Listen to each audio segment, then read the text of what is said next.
me cilin do shëtisim pak dhe do flasim se si është jetojmë në Deçan. I nderuar përshëndetje, faleminderit që na pranove dhe prezantove për shikuesit. Unë quhem Ilir Lokaj, jam prej fshatit Pobergj, komuna e Deçanit, punoj në shkollën e mesme profesionale Tafil Kasumaj. Jam profesori deks ekonomisë, profesor aktiv aty, me vitet e tëra.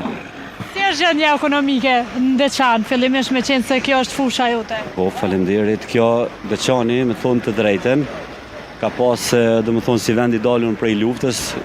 ku dihet këtu që çdo gjë ka qenë dëmtume, shkatrume nga forcat okupatore serbe, edhe me vështirësi, por ka arrit që tani siç mundi me i fokusu edhe nëpërmjet syrit kamerës, mi pa, Deçani ka ndryshu,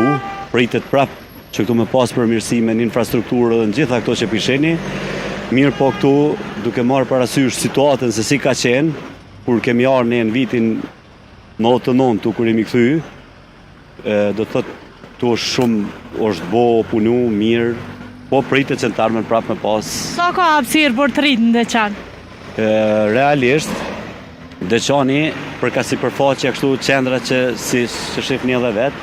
nuk e ka sipërfaqen e madhe, mungohen ndoshta hapësirat, mirë po ka për çit kapacitet që ka, i ka disa sheshe të vogla, si mini sheshe mund të mi quajt ashtu, mirë po ka dhe në periferinë, për fshatra, ka sheshe të mira që në punu i ndërtu, sidomos kur janë vendet që janë edhe lapidar të dëshmorëve, të heronjeve, aty të rritë kanë hapësira, kanë ku të shfaqen atë aktivitetin e tyre aty, lozin, e kështu me radhë, dhe më thonë, ekzistojnë, mirë po shpresojmë që prapë u përmirësu kjo infrastrukturë, mu zhvillu. Ka pasur raportime që shumë tri nga Deçani po dalin, po lëshojnë Kosovën, por vendet punës në Evropë, njëjtë si edhe në qytetet tjera. Cili kish me qenë motive si pas jush që ata tri të rrinë në Deçan të punojnë dhe të veprojnë këto? Me thonë të drejten, ne i shofim edhe aty në shkollë që jam shife, dhe me thonë që ka pasë në fillim kur pa ndodhë liberalizimi me vizat, mirë po ka fillu edhe që prap të kthehen, tri adresohen prap, për arsye se është vështirë, dhe me thonë ajo jetë atje. Këtu Deçani ka potencialet fuqishme, sidomos zhvillimi i turizmit edhe i bujqësisë, tu janë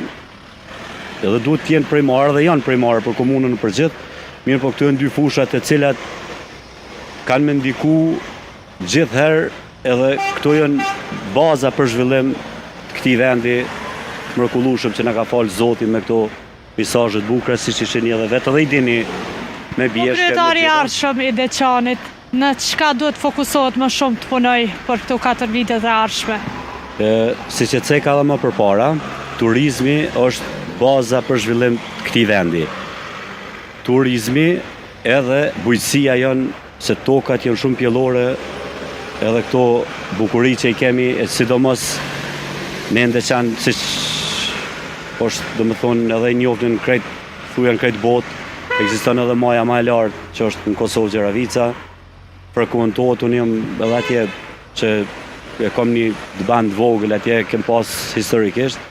edhe shoh vizitor nga mbar bota, edhe i lënë përshtypje kanë përshtypje shumë të mira për bjesht tana, për vendin tanë, mirë po veç infrastruktura po mungon infrastruktura. Duhet zhvillohet kjo infrastruktura dhe Deçani